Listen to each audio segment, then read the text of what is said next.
Hello students, welcome to my channel. आज मैं आप सभी को न्यू एनसीईआरटी से चैप्टर नंबर 3 का एग्जाम्पल नंबर 6 करवाने जा रही हूँ। हमें दिया है in a shop the cost of 2 pencils and 3 erasers is ₹9। एक दुकान में जब हम 2 पेंसिल और 3 इरेजर मिलाकर खरीदते हैं तो हमें कितनी कॉस्ट पड़ती है? ₹9। आगे बोला है and the cost of 4 pencils and 6 erasers is ₹18। और जब हम 4 पेंसिल्स और 6 इरेजर्स मिलाकर खरीदते हैं तो हमें कॉस्ट पड़ती है ₹18। ठीक है।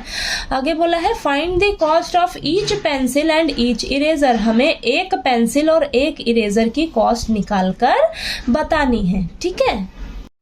तो सबसे पहले हमें पेयर ऑफ लीनियर इक्वेशन बनानी होगी और उसे बनाने के लिए हमसे जो पूछा होता है वो हम सबसे पहले क्या करेंगे, लेट करके चलेंगे। ठीक है। तो हमें क्या बोला है यहाँ पर निकालने के लिए? एक पेंसिल और एक इरेजर की कॉस्ट निकालने के लिए बोला है। ठीक है। तो हम लेट करके चलेंगे। Let the cost of 1 pencil, मानकर चलते हैं एक पेंसिल की कॉस्ट कितनी है?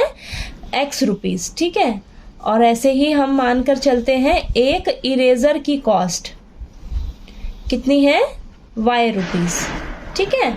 अब अकॉर्डिंग टू क्वेश्चन में हमें बोला है कि 2 पेंसिल और 3 इरेजर जब हम खरीदते हैं तो हमें ₹9 पड़ती है कॉस्ट। ठीक है। यानी कि एक पेंसिल कितने रुपए की है? X रुपीज की है। तो 2 पेंसिल कितने रुपए की हो जाएंगी? 2X। यानी कि 2 को हम क्या करेंगे? X से मल्टीप्लाई कर देंगे तो 2 पेंसिल हमें कितने की पड़ेंगी? 2X की। ठीक है। प्लस एक इरेजर कितने की है? आपकी Y की है। ठीक है। Y रुपीज की है। तो 3 इरेजर कितने की पड़ेंगी हमें? 3Y की। ठीक है। 3 को क्या करेंगे? Y से मल्टीप्लाई कर देंगे और दोनों को मिला के कॉस्ट क्या पड़ रही है हमें? ₹9। ठीक है। तो ये हो जाएगी मेरी फर्स्ट इक्वेशन। ठीक। नेक्स्ट सेकंड इक्वेशन के लिए क्या है? 4 पेंसिल्स है। एक पेंसिल मेरी X रुपीज की है तो 4 पेंसिल कितने की हो जाएंगी? 4X। ठीक है। प्लस अब 6 इरेजर्स, एक इरेजर कितने की है? Y रुपीज की है। ठीक है। तो 6 इरेजर कितने की हो जाएंगी? 6Y। ठीक है। दोनों को मिला के कितने रुपए पड़ रहे हैं हमें? ₹18। तो ये हो जाएगी मेरी सेकंड इक्वेशन। ठीक है। अब इन दोनों इक्वेशंस को हम सब्स्टिट्यूशन मेथड से सॉल्व करेंगे और एक पेंसिल और एक इरेजर की कॉस्ट निकालेंगे। ठीक है। एग्जाम में आपको स्पेशली बोला होगा कि आपको इस मेथड से इस क्वेश्चन को सॉल्व करना है। ठीक है। तो यहाँ पर हम सब्स्टिट्यूशन मेथड यूज करेंगे इसको सॉल्व करने के लिए। तो यहाँ पर मैं क्या करती हूँ, फर्स्ट इक्वेशन से किसी भी एक वेरिएबल की वैल्यू निकाल लेती हूँ। तो यहाँ पर लिखूंगी मैं फ्रॉम इक्वेशन फर्स्ट इक्वेशन क्या है मेरे पास? 2x + 3y = 9। अब यहां से हम x की वैल्यू निकालेंगे। तो यहां पर लिख लिया आप 2x = 9 + 3y है, इस साइड जाकर -3y हो जाएगा। अब यहाँ पर हम क्या करेंगे? 2x है ना, तो हमें तो x की वैल्यू चाहिए जो 2 मल्टीप्लाई में है, इस साइड जाकर क्या हो जाएगा? इसके नीचे डिवाइड में आ जाएगा। ठीक है। तो x की वैल्यू क्या आ गई मेरे पास? 9 - 3y/2। ठीक है। तो अब हम क्या करेंगे? x की वैल्यू को, इसे हम थर्ड इक्वेशन मान लेते हैं। तो यहाँ पर x की वैल्यू हमारे पास जो आई है इसे हम क्या करेंगे? फर्स्ट इक्वेशन से निकाली है ना, तो हम क्या करेंगे? सेकंड इक्वेशन में पुट कर देंगे।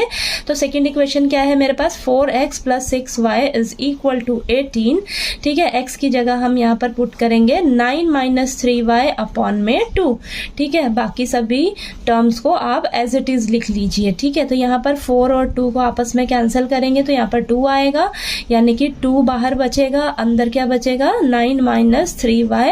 ठीक है। नीचे का 2 तो कैंसिल हो गया। अब यहाँ पर +6y = 18।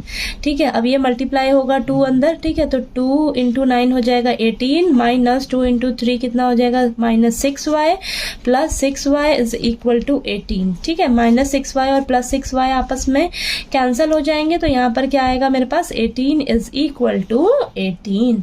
ठीक है। यहाँ पर लेफ्ट हैंड साइड जो है राइट हैंड साइड के इक्वल आ गई। तो यानी कि ये जो स्टेटमेंट है ये ट्रू होगी हमारी y की वैल्यूज के लिए। ठीक है। हमें कोई भी स्पेसिफिक वैल्यू y की नहीं मिलेगी, ना ही x की कोई स्पेसिफिक वैल्यू मिलेगी, ना ही y की स्पेसिफिक कोई वैल्यू मिलेगी। ठीक है।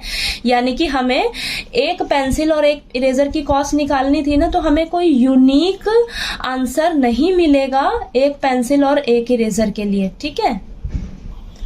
तो मैंने यहाँ पर लिख दिया है कि हमें कोई भी यूनिक कॉस्ट नहीं मिलेगी एक पेंसिल और एक इरेजर के लिए, ठीक है, क्योंकि इस क्वेश्चन ये जो स्टेटमेंट हमें दे रखी है सिचुएशन, इसमें इनके इनफाइनाइटली मेनी सॉल्यूशंस निकलेंगे, ठीक है, कोई यूनिक सॉल्यूशन नहीं आएगा हमारे पास, ठीक है। तो आपको एग्जाम्पल नंबर 6 अच्छे से क्लियर हो गया होगा। अगर मेरा वीडियो अच्छा लगे तो प्लीज लाइक कीजिए, शेयर कीजिए और ज्यादा से ज्यादा सब्सक्राइब कीजिए। Thank you so much.